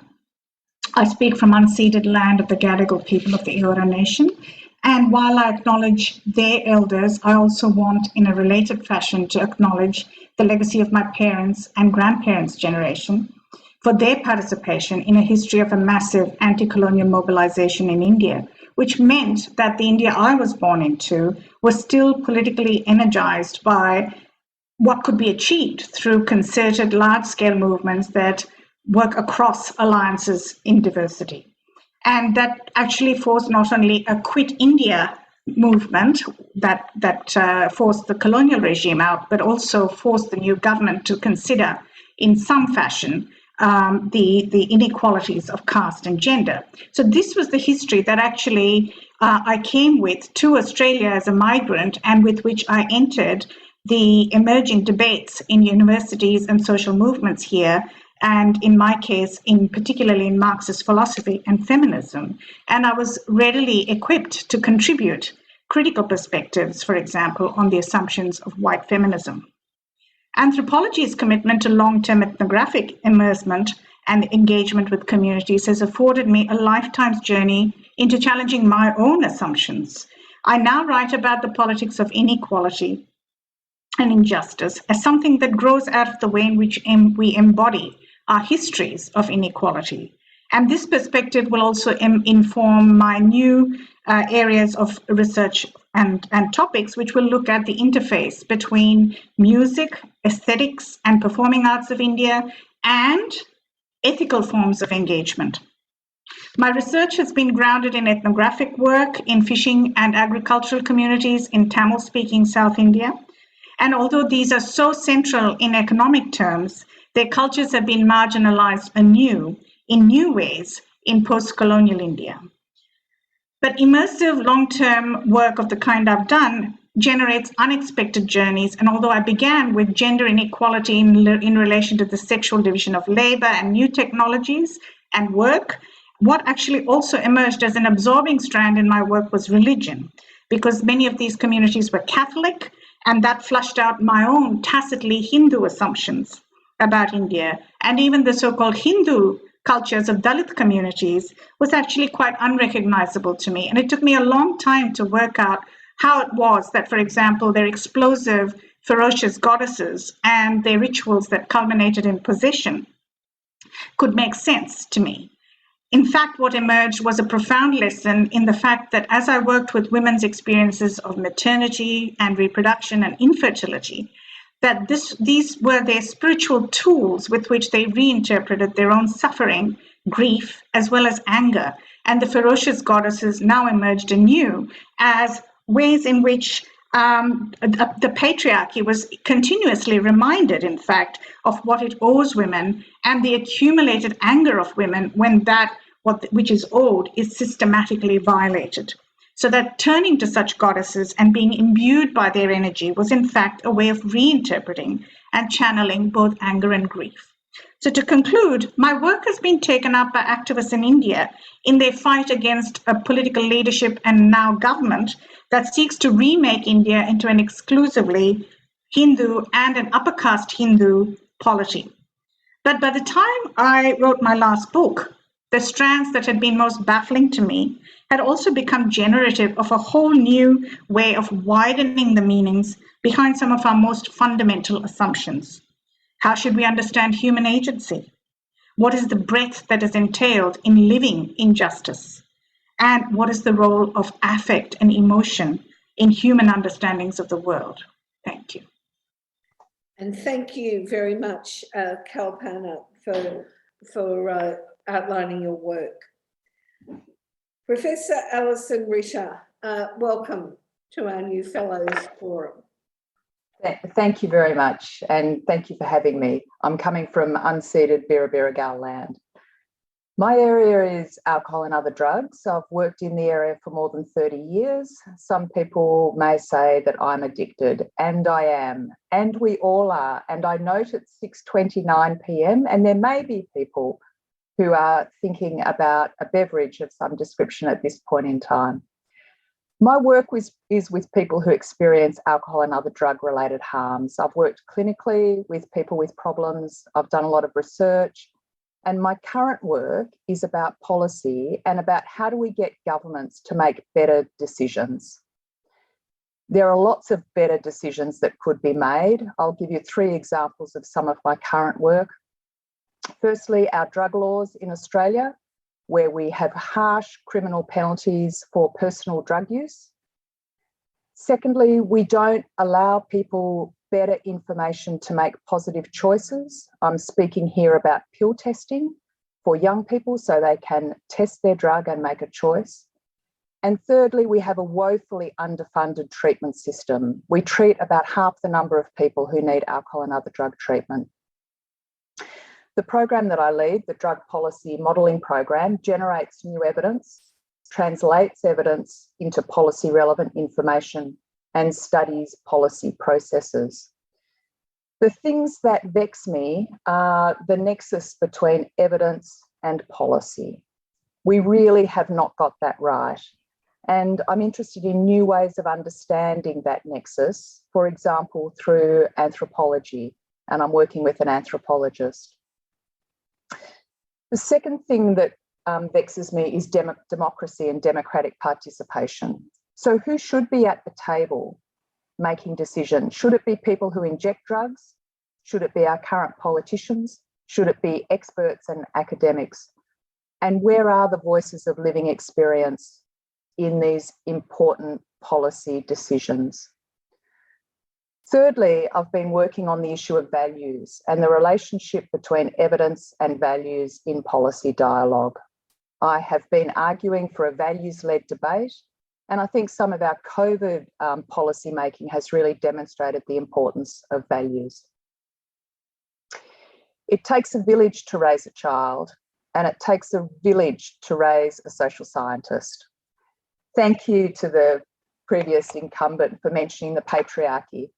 I have been blessed with amazing female mentors and amazing female colleagues, and I want to thank them all, including Margaret Hamilton, Gabrielle Bammer, Carla Treloar, Lisa Marr, Ingrid Van Beek, Lorraine Mazerol, and there are many other fabulous women.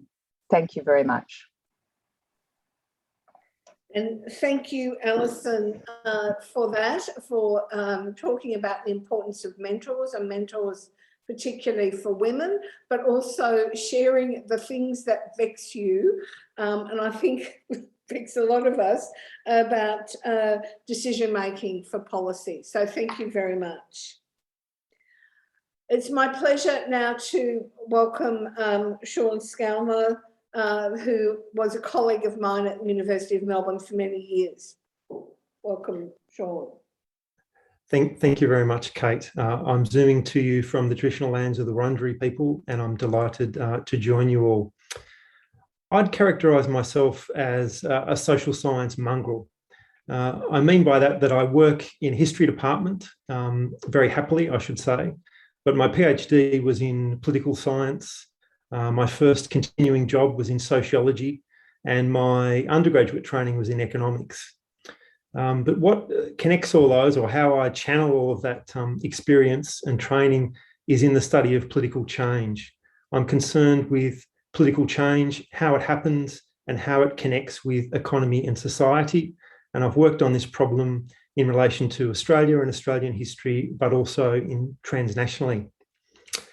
From history, I think I take an interest in long-term transformations, a commitment to the value of archival research. I also take a special interest in the textures of human experience and an emphasis on human agency, and an emphasis on the value of writing as a craft. From the so-called harder social sciences, I think I take an interest in theory with a capital T and in overt conceptualization. And I try and bring all those things together in studies of political change. Broadly, I think I'd divide my work into two categories. First of those, the bigger category, is the history of social movements in Australia and internationally. So in Australian history, I've examined the relationship between social movements and the media over time. I've studied labour history.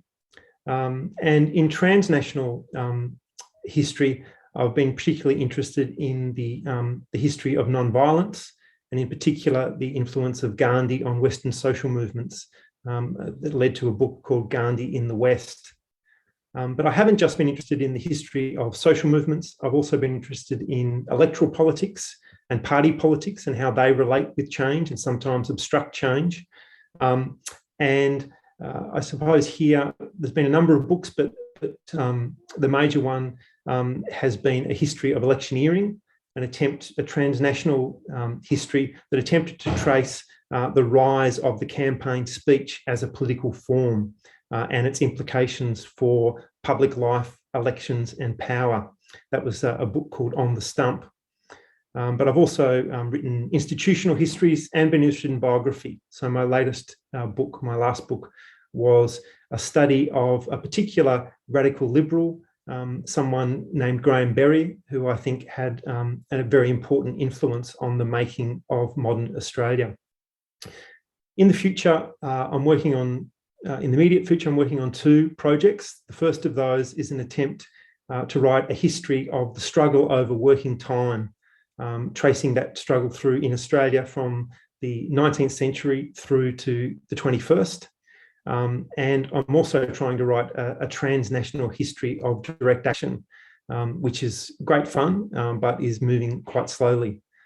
So like everyone here, I've had many mentors that I'm very grateful to. And I also look forward to working with them and with the rest of you over the coming years. Thank you very much, Sean. The next new fellow to share research with us is Professor Paula McDonald. Thank you, Kate, and hello everyone. It's a pleasure to contribute to these presentations. My current role is Professor of Work and Organisation and Associate Dean Research in the Faculty of Business and Law at QUT. And I thought I'd structure my presentation today around 4 quotes that have inspired me. Quote 1, "The arc of the moral universe is wide, but it bends towards justice." I came to academia in my early 30s, following a former career in clinical and research roles in the health sector and completing a PhD in organisational psychology. And it was during my PhD that I was enlightened, you could say, by sociological theory and methods and approaches. And those insights continue to inform my research today, which addresses various social justice dimensions of work and employment. And that research reaches across socio-legal, educational and psychological disciplinary boundaries. Quote 2, balance is not something you find, it's something you create. I would characterise my early academic career as a substantial juggling act, which involved managing full-time work and the care of 3 small children, including twins who were born while I was doing my PhD. Retrospectively, perhaps, I subscribe to the idea that that in parenting, a bit of neglect can go a long way. But thankfully, my partner and I managed to do enough to see those children through to the thriving young adults that they are today. Quote 3, a leader is best when people barely know she exists. When her work is done, her aim fulfilled, they will say, we did it ourselves. So I'm enthusiastic about research leadership, which I equate with good policy, transparent processes, a generous mentoring of early career academics, responsiveness, and also forthright debate at all institutional levels. And I also try and live the philosophy of engaged scholarship in the sense that robust empirical research, end user engagement, and impact on policy and practice are mutually reinforcing. Quote 4, exploring is delightful to look forward to and back upon, but it is not comfortable at the time unless it to be of such a nature as to not deserve the name. COVID notwithstanding, I love to hit the road less travelled, camera in hand. My most memorable journeys have been to Botswana, Mozambique, Oman, Vietnam, Bolivia, and Morocco. And finally, I look forward to being part of the Academy of Social Sciences and to meeting you in 3D one day soon. Thank you. And thank you very much, Paula, for sharing those quotes and those insights. And I hope you can get out on the road to all kinds of places very soon. The next new fellow this evening is Professor Deborah Stevenson. Welcome, Deborah.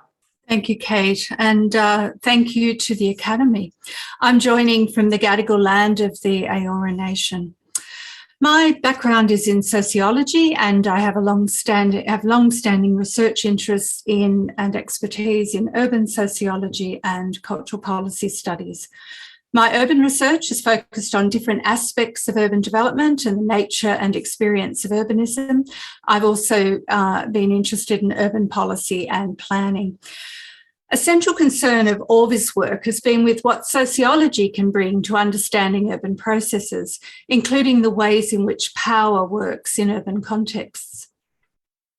A recent quite fascinating thread of my research program has been focused on urban cultural infrastructure development and provision, and I've been involved in a number of projects on this subject, including a current linkage project examining the processes of embedding the new Powerhouse Museum into the spaces and communities of Parramatta in Western Sydney.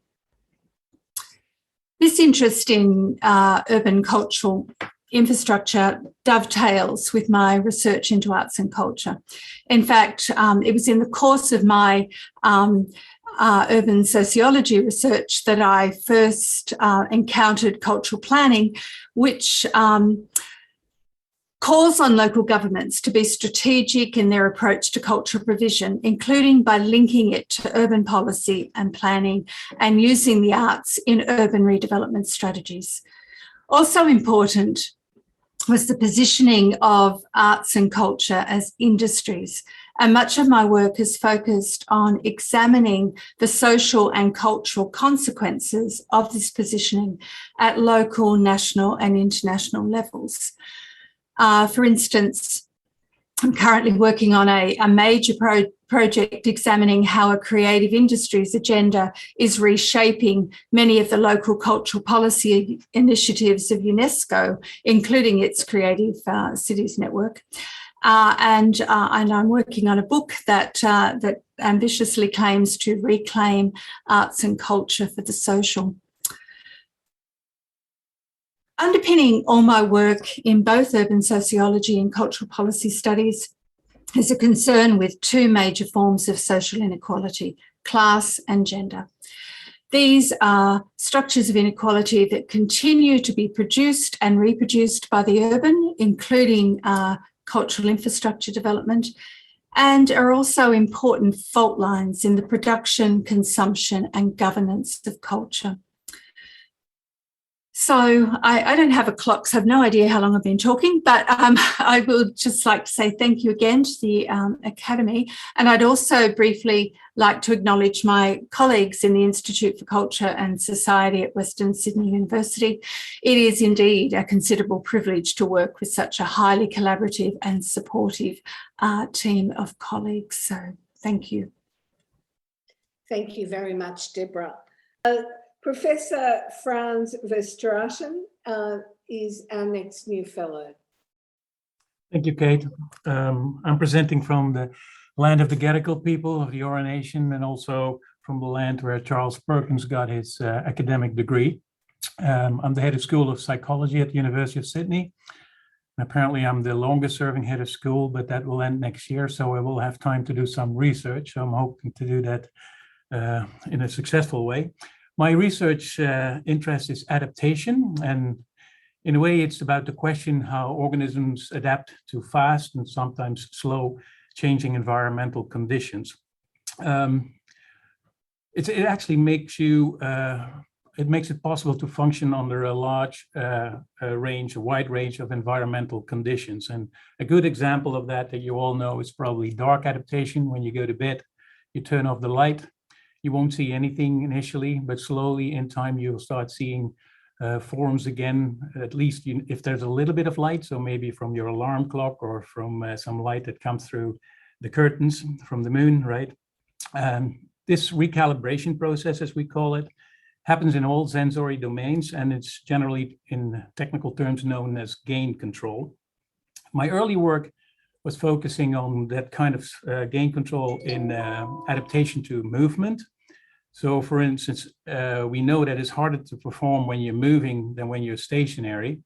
So for instance, if we move from a stationary to a moving condition, we will try to adapt. And a good example, for instance, it's when you take your car out of the garage in the morning, you go on the streets and you think, hey, I'm going pretty fast. Then after an hour on the highway, you go back into a 50-kilometer-an-hour zone and you think you're going really slow, and then you get a ticket. Well, that's what we call perceptual adaptation, and that's what I worked on in the past.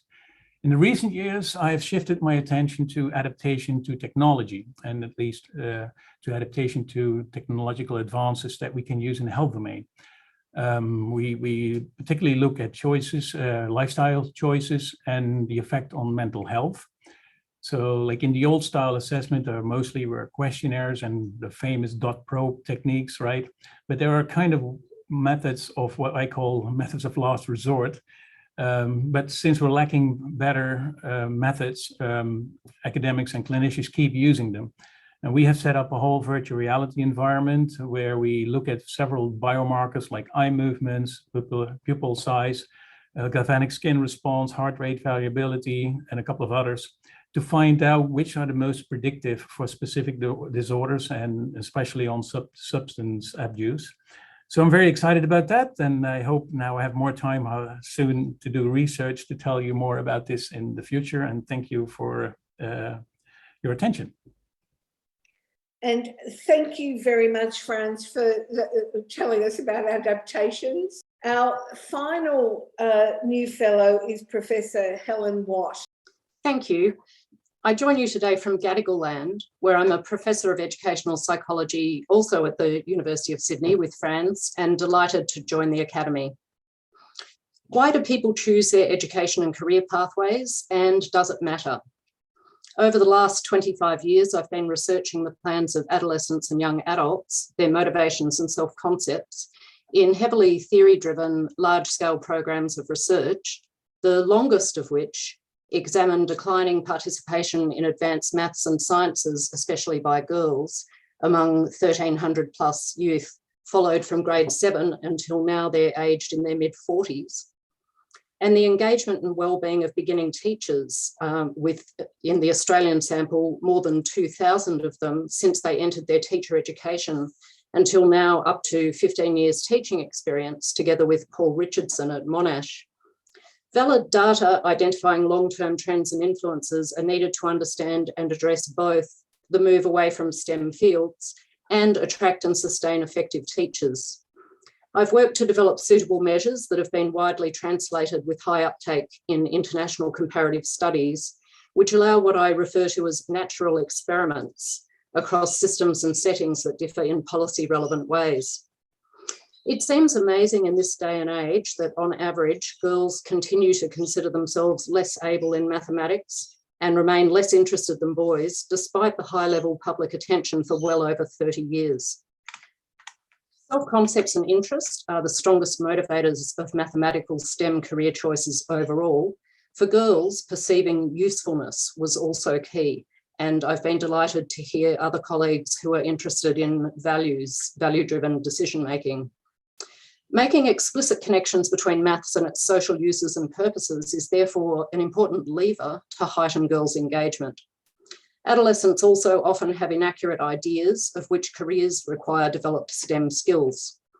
If information could be conveyed by women who are passionate about their work, capable of maintaining a work-family balance, girls would have positive role models. Maths interests, importance values, and perceived abilities unfortunately decline through adolescence, and girls maintain lower levels than boys, as well as higher psychological cost and anxiety experiences. Also, young women do not prefer lower salary or status careers, thus opting out of advanced maths associated with high salary status careers harms their own career goals, often unknowingly. Why are girls' self-concepts and motivations lower? There's a large literature on socialisation and discrimination. Class and teacher effects are large, suggesting there is much educators can do. Teachers who hold positive expectations for their students' achievement foster mastery climates focused on learning and understanding rather than scores and competition, which boosts girls' and boys' motivations. A hot issue is the challenge of STEM teacher shortages that fuel a cycle of failing to ignite students' interest and engagement. This is a gendered question too. Although teaching is a feminised profession, certain STEM studies are dominated by men. Is it a problem if girls and boys develop different interests and ability beliefs and choose different pursuits? When girls' participation is reduced for reasons such as anxiety and lower self-concept, I'm in the inner west of Sydney, and limits their aspired career options, I would say yes. Can science and society afford to lose the talent of capable young women and intersecting equity groups? I think not. I initiated and convened the International Network Gender and STEM to examine precisely these questions. Biennial conferences since 2012 have facilitated a coherent knowledge exchange. And what is special is that our network is both interdisciplinary and includes policy workers and practitioners alongside researchers to work together to find new ways to implement research into policy and practice. And thank you very, very much, Helen. And I think that you've really ended what has been a wonderful past couple of hours of talks about referring to working together to translate research into policy and practice. I think is something really important that we can do from the Academy of Social Sciences in Australia. I want to say a warmest congratulations to everyone. And it's very silent, and I'm trying to convey just how much we've all appreciated hearing from our many speakers tonight. I'd like to thank everyone in the audience, including those family members who are here to support the star researchers in their family, but also colleagues here, mentors, and We all know that being a researcher in the social sciences takes lots of support, mentorship, and also the insights, of course, from our students. So thank you, everyone. It's been a wonderful evening. A final thanks to Anna and Michelle in the National Office of the Academy. And I'd like to conclude this evening. May you all go and enjoy the rest of it, perhaps celebrate. And I feel very privileged to be part of an academy that has such a wonderful group of researchers in it. And I've learned a lot this evening.